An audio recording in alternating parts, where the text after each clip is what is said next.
नमस्कार।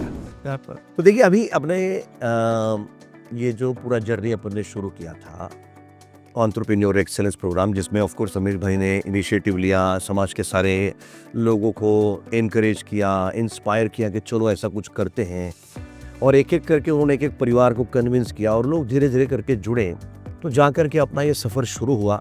कई फैमिलीज़, कोई 5 करोड़ की, कोई 2 करोड़ की, कोई 20 करोड़ 25 करोड़ की कंपनी चलाने वाले जो अलग अलग परिवार हैं इस पूरे जर्नी में जुड़े। आप भी जुड़े, आपका पूरा परिवार जुड़ा। अब ये जर्नी खत्म होने को आया, तो मेरे मन में कुछ सवाल है, मैं एक एक करके शुरू करूँ।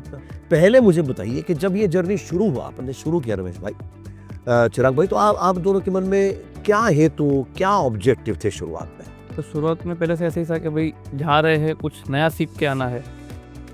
आता है वो तो ठीक है, हाँ। पर खुद तो हो जाता है घमंड, मुझे सब आता है, हाँ वो पहले ही बाहर रख दिया था। हाँ, आता सब कुछ है, पर अभी नया सीखना है और आगे बढ़ना है करके। क्या बात है। फिर अभी जो है वो पीछे जो डैडी ने और भाई ने, बड़े पापा ने, उनका किया हुआ है, हमको कुछ नया करके आगे लेके जाने का है। जी जी जी, हाँ। ये एक ऑब्जेक्टिव था। रमेश भाई, आपके लिए क्या ऑब्जेक्टिव था?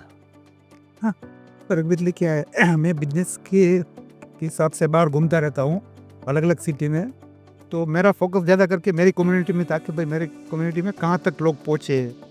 तो मैं एक एनालिसिस किया कि मैं जहाँ रहता हूँ तो वहाँ एक गुड फील है, और वहाँ के बच्चे लोग जो भी न्यू जनरेशन है वो नई लाइन में नहीं आ रहे, और अदर सिटी में फॉर एग्जांपल नागपुर, रायपुर, पुणे, बड़ी बड़ी सिटी में, वहाँ के हैदराबाद, वहाँ के जो न्यू जनरेशन है नई नई लाइन में जंप कर रहे हैं। हाँ। मगर मेरा जो लोकेशन है वहाँ कोई बच्चे नई लाइन में आ नहीं रहे। अच्छा। तो मैं सोचा उसके लिए क्या करना चाहिए, तो और तो कुछ नहीं कर सकता था, मगर एक ऐसा मैं बोला कुछ ऐसा एक एंटरप्रेन्योर कोई भी क्रॉस रखूं कि जिसके वजह से वो लोग थोड़ा, तो मेरे दिमाग में आया कि मेरे साथ, मेरे बच्चे के साथ और किसी का बच्चा भी समझ लो हाँ, सीखे। क्या बात। तो वो एक विचार था मुझे। जी जी जी, तो विचार तो बड़ा था सर, और इनिशिएटिव भी बहुत बड़ा था, और मैंने देखा शुरू में आपने कितना स्ट्रगल किया लोगों को कन्विंस करने में, लोगों को लाने में, बड़ा काम था वो, तो उसके लिए तो बधाई आपको। अब तो साल कंप्लीट हो गया है पूरा, उसके लिए और बधाई। तो अब मैं आप दोनों से पूछना चाहता हूँ कि ये फिर पूरे साल भर का अनुभव कैसा रहा है जर्नी, चिराग भाई? सभी एक चीज़ ऐसी है कि जो चीज़ पहले 2 बार सोचनी पड़ती थी बोलने से, हाँ, कि अभी सामने वालों को कैसा लगा, उसमें भी ऊपर मैंने डाल दिया है। Very good. एक्सेप्टेंस भी आए, पहले से एक्सेप्टेंस था, हाँ हमको ऐसा लगता था भाई कैसे उसको प्रेजेंट करें, हाँ, जैसे बड़े भाई है, पापा है, चाचा है, तो एक वो चीज़ का अंदर से वो आ गया कि भाई चलो बात रखने में अर्ज नहीं है, हाँ या ना, कुछ सवाल मिलेगा जवाब देंगे करके। क्या बात है। तो पहली बात तो ये घटी कि फैमिली में अब खुलकर अपन हाँ, बात करने लगे हैं, अपनी बात को रख पाते हैं, तो बड़ी बात है, तो बहुत बड़ा अचीवमेंट है। और क्या घटा है पिछले पूरे साल में? बाकी जैसे बाहर का सोचना ज़्यादा बढ़ गया, लोगों से इंटरेक्शन बढ़ गया है। हाँ, अच्छा अच्छा। पहले एक छोटे से क्लाउड में रहते थे, अभी वो मल्टीपल जगह बात करना, वो सब जी बड़ा है। मैं पहले से बाहर रहा हूँ तो थोड़ा बहुत तो वो था, पर हमारी कम्युनिटी में ही लोग जैसे निंदा करते हैं तो वो था थोड़ा, पर अभी बोला भाई हमने वाले को मारो गोली, खुद का करो अभी टाइम, अभी हाई टाइम आ गया है। क्या बात है, क्या सामने वालों को मारो गोली, अपने मन का करो, ये बहुत इंपॉर्टेंट लर्निंग आपके लिए रहा है। आपके साथ रह के एक ये एहसास हुआ कि मैं जो आज हूँ ना वहाँ नहीं होना चाहिए था, मैं कहीं और होना चाहिए था। क्या बात है। बस वो आपके साथ रह के एक हुआ है कि गलतफहमी दूर हो गई कि भाई मैं जो हूँ, एक भ्रम था मैं सही हूँ, भ्रम टूट गया कि भाई एग्जैक्टली मैं यहाँ नहीं होना चाहिए था, हाँ, मैं किधर और होना चाहिए था। तो उसके पीछे अभी नए सर से जो 30 साल पहले करने का था वो सभी नए सर से शुरुआत करनी पड़ेगी, ऐसा लग रहा है, जो आपके साथ रह के महसूस हुआ है। क्या बात है, क्या बात है। बड़ी बात है कि भाई कहीं और होना चाहिए था, और आपका हक है, आपका हक, बिकॉज आप लोगों ने उतनी मेहनत की है, उतना काम किया है, और यहाँ से, और मैं देख रहा हूँ ना पिछले कई महीनों में आप जिस प्रकार से चीज़ों को इम्प्लीमेंट भी कर रहे हैं, वो भी अपने आप में बहुत काबिल तारीफ़ है। बिकॉज फैमिली मेम्बर्स को सबको साथ में लाना, उनके दिल में कोई एक बात उतारना, उनसे कोई एक्शन करवाना अपने आप में डिफ़िकल्ट है। तो अब ये बताइए फिर कि ये जो आपका फैमिली बिजनेस है, अब इसको आने वाले सालों में इस कोर्स से जो भी आपने पिकअप किया है उसके माध्यम से अब आप इसको कहाँ ले जाना चाहते हैं, किस लेवल पर ले जाना चाहते हैं? सर अभी जो ये फैमिली बिजनेस भी चल रहा है वो तो भी है, अभी हमको नया वेंचर एड ऑन करना है। क्या बात। जैसे हमको अभी मंथली मीटिंग्स कर रहे हैं, हाँ, तो हमको उसमें वो प्रेशराइज है थोड़ा कि भाई ये ईयर के एंड या विद इन 6 मंथ्स में कुछ प्रोजेक्ट प्रेजेंट करना है। क्या बात। उसके बारे में चर्चा चालू हो गई है, जी। अभी उसमें वर्कआउट चल रहा है अभी। क्या बात है। हाँ, तो एक नया ही वेंचर शुरू करने जा रहे हैं, बहुत बढ़िया, बहुत खास। तो रमेश भाई कहाँ ले जाना चाहते इसलिए फैमिली और बिजनेस को अलग करना एक दिमाग में बैठ गया कि फैमिली अलग रखो, रिश्ते नाते हैं वो फैमिली से अलग रखो। Very good. नहीं तो हम लोग क्या अभी एक रिश्ते की वजह से बिजनेस को रोकते थे, हाँ हाँ तो एक एनालिसिस हुआ कि भाई रिश्ता खराब नहीं होएगा, हाँ, अगर बिजनेस सक्सेस है तो रिश्ता जुड़ जाएगा फिर। क्या बात। हाँ, बहुत बढ़िया। ये एक एनालिसिस हुआ है। बहुत ये बड़ा रियलाइजेशन है कि अगर बिजनेस सक्सेसफुल है तो रिश्ते तो साथ टिके रहेंगे, ये सवाल ही नहीं पैदा होता। तो अभी देखिए ये हमारी जो चर्चा हो रही है ये तो बहुत लोग और सुनेंगे अलग अलग माध्यमों से, उसमें फैमिली बिजनेस के लोग होंगे, कंपनियों के मालिक होंगे जो इस वीडियो को सुन रहे होंगे। तो आप दोनों का उन सब के लिए क्या मैसेज है? एक फैमिली बिजनेस ने अपने आप को ग्रो करने के लिए क्या क्या करना चाहिए?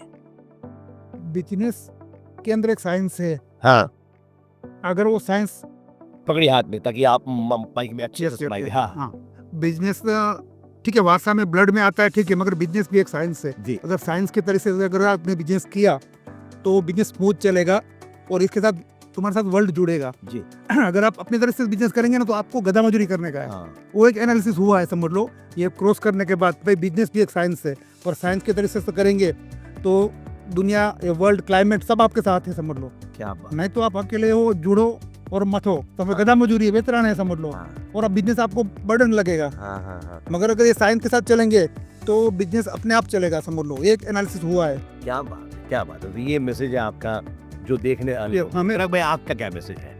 हाँ सर, जो डैडी ने बताया वो बरोबर है कि अभी हाँ।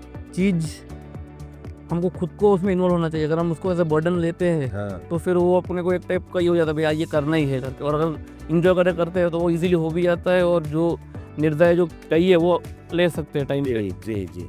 अभी देखिए आप दोनों का मदर टंग गुजराती है और इस वीडियो को गुजराती लोग भी देखेंगे, तो कुछ गुजराती में मैसेज दीजिए बिजनेस ओनर्स को कि एक बिजनेस ओनर ने अपने आप को और अपने बिजनेस को ग्रो करने के लिए क्या करना चाहिए?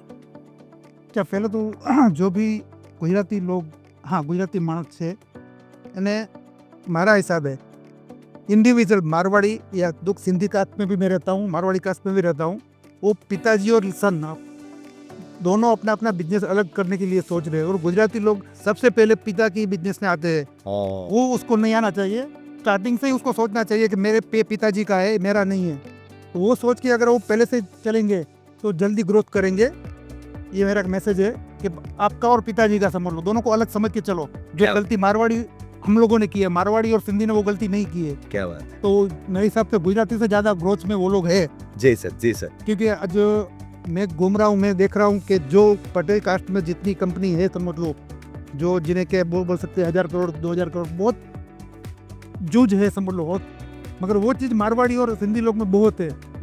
मुझे लगता है कि उसका वही वजह है, रीज़न है कि वो लोग फैमिली बिजनेस से हट के थोड़ा अदा चलने का सोच रहे हैं। तो गुजराती लोग वो ये बोल रहे हैं कि आप थोड़ा हटके करो, थोड़ा पिताजी के बिजनेस में हो सके तभी तक नहीं गिरो, वो पिताजी का ही रहने दो, आप अपना खुद का बिजनेस नया करो।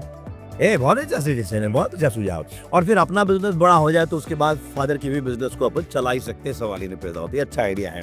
चिराग भाई, गुजरातीમાં શું મેસેજ છે તમારો?